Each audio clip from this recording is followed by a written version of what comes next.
सद्गुरु आडकोजी महाराज की जय।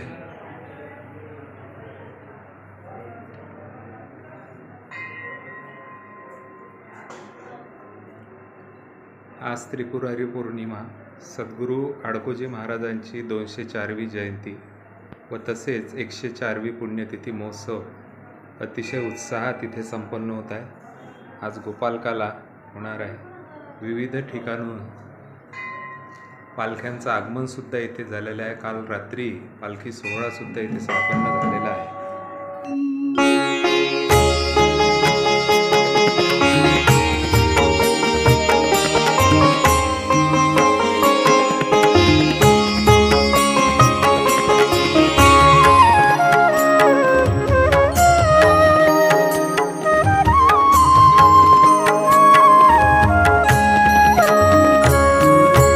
यावे श्री गणराज राखण्या, निज भक्तांची लाज राखण्या, निज भक्तांची लाज।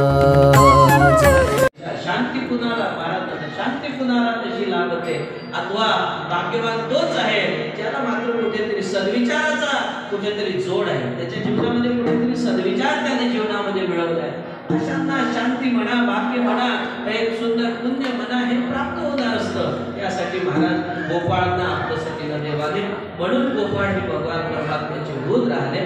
ज्या गोपाळांच्या मुखातनं ताक परमात्मा प्याला ते ताकही एवढं काही महाग नव्हतं, स्वस्त ताक भगवान परमात्म्याने प्यालं। पण भगवंताच्या मुखामध्ये ताक जरी त्या ठिकाणी या महाराज भगवंताच्या मुखात गेलं असेल तरी परब्रह्म परमात्म्याने गोपाळांच्या मनातला भाव ओळखला आणि तेव्हा कुठे परब्रह्म परमात्म्याने गोपाळांना आपलंसं केलं। आपला भाव जोपर्यंत शुद्ध होत नाही तोपर्यंत देवही आपल्याला आपलं करत नाही। अरे साधूही आपल्याला आपलं करत नाही, लक्षात ठेवा।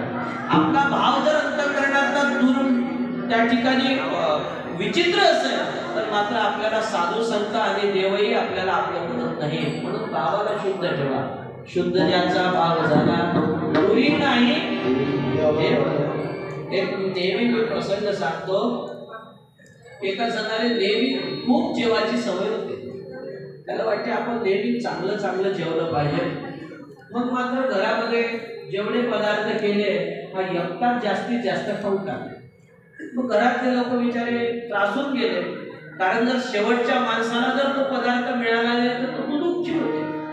म्हणून मात्र याला घरातल्या लोकांनी सांगितलं, आता तू इथून घरून चालला जा, आता तू घरी राहू नको।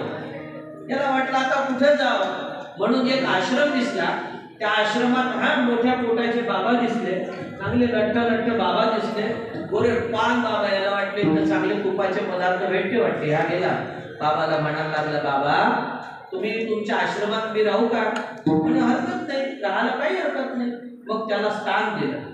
आता पुढे एकादशी आली नाही, त्या बाबाला त्या काल असणाऱ्या नवीन माणसाला सांगितलं, पहा म्हणे राजा, आज आपल्या इथे एकादशी आहे, आज आपल्या घरी आपल्या इथे आश्रमात काही शिजल्या जाणार नाही। म्हणजे उसळ बनेल, भगर बनेल, पण वेगळे पदार्थ पोळी भाजी बनणार नाही। हा मध्ये महाराज मी जर एकादशी केली तर उद्याच संपतो, उद्याच मरतो, एकादशी माझ्याकडून जमणार नाही म्हणजे। मग असं करा म्हणे, थोडंसं साहित्य द्या म्हणे, मी कुठेतरी जातो प्रसाद तयार करतो। याने घेतलं साहित्य, आला बाहेर नदीच्या किनारी, त्यानं ते सामान घेतलं, साहित्य मस्त त्याने त्या ठिकाणी पोळी केली, भाज्या केल्या। आणि गुरुजींनी याला सांगितलं होतं, अरे तू जेव्हा केव्हा त्या ठिकाणी साहित्य ते बनवशील का नाही तेव्हा प्रभूला हात मारतो। त्याने मात्र प्रभूला विनंती केली आणि हात मारले, प्रभू आओ मेरे भोजन का भोग लगाओ, आओ भगवान मैंने ये भोजन तैयार किया है, आओ मेरे भगवान, है ना। भगवंताला विनंती केली, भगवंताला प्रार्थना केली, पधारो मारे भगवान પછી ભોજનમાં આવે છે। ભગવાન પરમાત્માला विनंती केली की परमात्मा या भोजना करता। आणि ज्या वेळेला मात्र परब्रह्म परमात्मा तिथे हजर झाले, लक्ष्मण दादाला म्हणते, लक्ष्मणा अरे एका ठिकाणी पंगत आहे, आपल्याला जायचं आहे। लक्ष्मण दादा म्हणे हरकत नाही, आपण जाऊ, चला। लक्ष्मण दादा भगवान राम दोघेही आले, भोजन त्या ठिकाणी प्रसाद म्हणून सेवन करायला लागले। आता याने बनवलं होतं 2 लोकांपुरता स्वयंपाक, माणसं झाले 3, याची काही भूक गेली नाही। एकादशी पूर्ण झाली त्या दिवशीची, पुन्हा पुढची एकादशी आली. आता हा देव गेला गुरुजीकडे आणि गुरुजीला म्हणतोय, गुरुजी आता पुन्हा द्या ना साहित्य. गुरुजीने पुन्हा साहित्य घेतलं. ते साहित्य घेऊन पुन्हा आला, पुन्हा प्रसाद तयार केला. गुरुजी जवळ 3 लोकांचं साहित्य आणलेलं होतं याने. आता माणसं आले होते 4. आता पुन्हा उपाशी राहिला. पुन्हा पुढची एकादशी आली. त्यानं पुन्हा त्याच कार्यक्रम केला. गुरुजीला म्हणायला लागला, गुरुजी साहित्य द्या ना साहित्य. गुरुजीने साहित्य दिलं 4 लोकांचं. आता माणसं आले होते 5. आणि पुन्हा मात्र ह्या उपाशीच राहिला.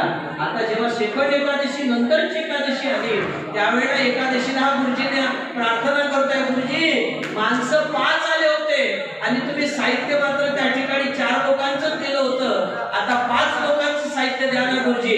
त्यावेळेला ते 5 लोकांचं साहित्य घेतलं. हे साहित्य घेऊन नदीच्या किनारी इथे येऊन पोहोचले आणि येऊन पोहोचल्याबरोबर मात्र त्या ठिकाणी आज भोजन बनवण्याच्या आधीच प्रभूला विनंती केली की प्रभू या,